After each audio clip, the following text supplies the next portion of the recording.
የድቦ እመቤታችን ቅድስት ማርያም ካቶሊክ ትምህርት ቤት በወላይታ የግል ትምህርት ቤት ታሪክ ቀዳሚና ትምህርትን ተደራሽ በማድረጉ ረገድ ጉልህ አስተዋጽኦ ያበረከተ አንጋፋ ትምህርት ቤት ስለመሆኑ ብዙዎች ይናገራሉ።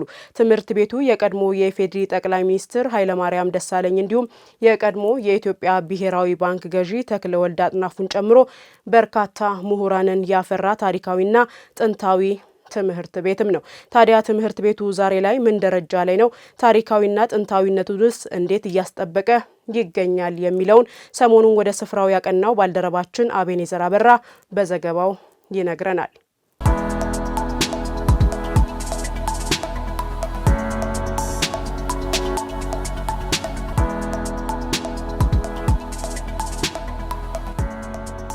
ድቦ ቅድስት ማርያም ካቶሊክ ትምህርት ቤት ነው የምንገኘው። ይህ ትምህርት ቤት በ1926 ዓመተ ምህረት የተመሰረተ አንጋፋና ገናና ትምህርት ቤት ነው። ይህ ትምህርት ቤት በርካታ ምሁራንን በሀገር ደረጃ ተጽዕኖ ፈጣሪ የሆኑ ሰዎችን ከዚህ ትምህርት ቤት አፍርቷል ማለት ነው።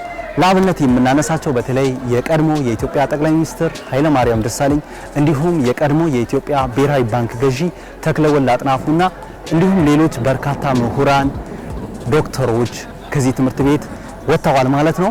ዛሬ እዚህ ትምህርት ቤት የተገኘንበት ደግሞ ዋና ምክንያት ይሄ ትምህርት ቤት ገናናነቱን፣ ጥንታዊነቱን፣ ታሪካዊነቱን አስጠብቆ እንዴት እየሄደ ነው ያለው፣ ትምህርት ቤቱ ላይ የሚከናወኑ የመማር ማስተማር ስራዎች ምን ይመስላሉ፣ ትምህርት ቤቱ ገጽታውስ ምን ይመስላል የሚለውን ልናስቃኛችሁ ወደን ነው ወደዚህ ትምህርት ቤት የመጣ ነው።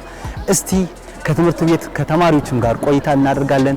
የብቻም አይደለም ከመምህራንም ጋር ቆይታ እናደርጋለን። ትምህርት ቤቱን በአስተዳደርነት ከሚመሩ አካላትም ጋር ቆይታ እናደርጋለን። ተጀማመሩ እንግዲህ እዚህ አካባቢ ትምህርት በደንብ ባልተስፋፋበት ሁኔታ ነው። እንግዲህ የመጀመሪያ ፈርቀዳጅ ትምህርት ቤት ነው። ለብዙ ብርሃን አምጪ ትምህርት ቤት ነው እና ብዙ ሰዎች ያፈራ ትላልቅ ሰዎች ከዚህ ትምህርት ቤት ተምሮ ብዙ ትልቅ ቦታ የደረሱ አሉ። ጠቅላይ ሚኒስትር ኃይለማርያም የተማሩት እዚህ ትምህርት ቤት ነው። የእርሳቸው አባትም መጀመሪያ እንግዲህ ከአስተማሪዎች ከመምህራን ውስጥ ነበሩ። ከዛ ተክለወልድ አጥናፉ የኢትዮጵያ ብሔራዊ ባንክ ገዢ አሁን የጠቅላይ ሚኒስትር ቢሮ አማካሪ ሆነው የሚሰሩት እርሳቸውም ከዚህ ነው የተማሩት። ሌሎችም ብዙ በወላይታ ውስጥ አስተዳደር ስራ የሚሰሩ የአሁኑ የወላይታ ዞን ፕሬዝዳንት፣ ሌሎችም ብዙ እንግዲህ ያፈራ ትምህርት ቤት ነው። በርካታ ተማሪዎችን ወደ ዩኒቨርሲቲ በተለያዩ ሙያ ዘርፎች እያስገባ የቆየበት በአካባቢያችንም እንደ ዞንም እንደ ወረዳም እንደ ሀገርም ተወዳዳሪ የሆኑ ተማሪዎችን እያፈራ የቆየበት ሁኔታ አለ። አሁን በዚህ በ2016 ካለፉ ተማሪዎች 5 ተማሪዎች ሜዲሲን አግኝተዋል። ሌሎችም በተመሳሳይ አለ የተባለ ምርጥ የትምህርት ደረጃዎችን እያገኙ ፊልዶችን እየመረጡ እየተማሩ ያሉበት ሁኔታ አለ። ይሄን ውጤት ከዚህ በተሻለ ሁኔታ ለማስቀጠል አሁን ትምህርት ቤቱ ምን እየሰራ ነው የሚለው ነገር በርካታ ስራዎችን እየሰራን ነን። አንደኛው ተማሪዎች በትምህርት ገበታ በቂ ጊዜ ሰጥተው ተምረው ውጤታማ እንዲሆኑ የማድረግ ስራ ነው። ሁሉም መምህር ምናልባት ተማሪዎችን ለማብቃት የበኩሉን አስተዋጽኦ ያበረከተ ያለበት ሂደት አለ። ለምሳሌ በምንወስድበት ጊዜ ምናልባት የሃይ ስኩል የሁለተኛ ደረጃ ትምህርት ቤት ውጤት የሚለካው በ12ኛ ክፍል ኢንትራንስ ውጤት ላይ ይለካል። ስለዚህ ከዚህ ጋር ተያይዞ ባለው ነገር ላይ ተማሪዎችን ለማብቃት ከስር ጀምረን ከ9ኛ ክፍል ጀምረን ተማሪዎችን በየደረጃው በመለየት ተማሪዎችን የሚንደግፍበት ሂደቶች አሉ። ተማሪ የሚባለው ከአስተማሪ ብቻ ሳይሆን ከሁኔታዎችም የሚማር ተማሪ ነው። ስለዚህ ካለፈው ነገርም እንማራለን። ምክንያቱም ይህን ትምህርት ቤት የማስጠራት ግዴታ አለብን። ምክንያቱም ትላልቅ ሰዎች አገርን እስከ መምራት ድረስ የወጡ ሰዎች ወጥተዋል ከዚህ ትምህርት ቤት። ስለዚህ ከኛ ትልቅ ግዴታ እንዳለብን የትምህርት ቤቱን ስም ይበልጥ ማስጠራት እንዳለብን ይሰማናል እና በዛው መልክ እኛ በተገቢው ሁኔታ እናጠናለን።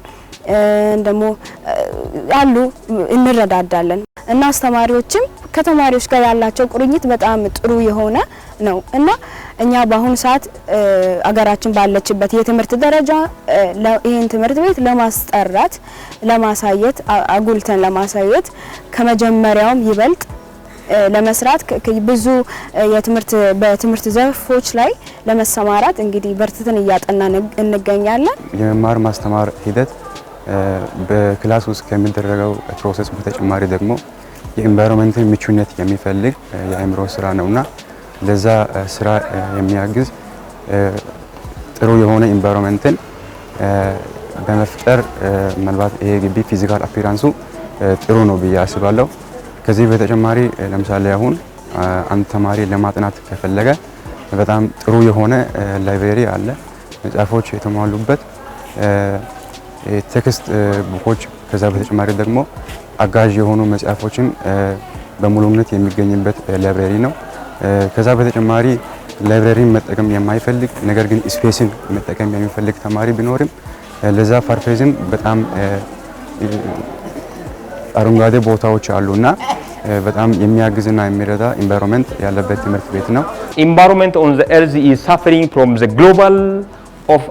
growth of global population growth. That is why having of large numbers of population in Africa has its own suffering idea.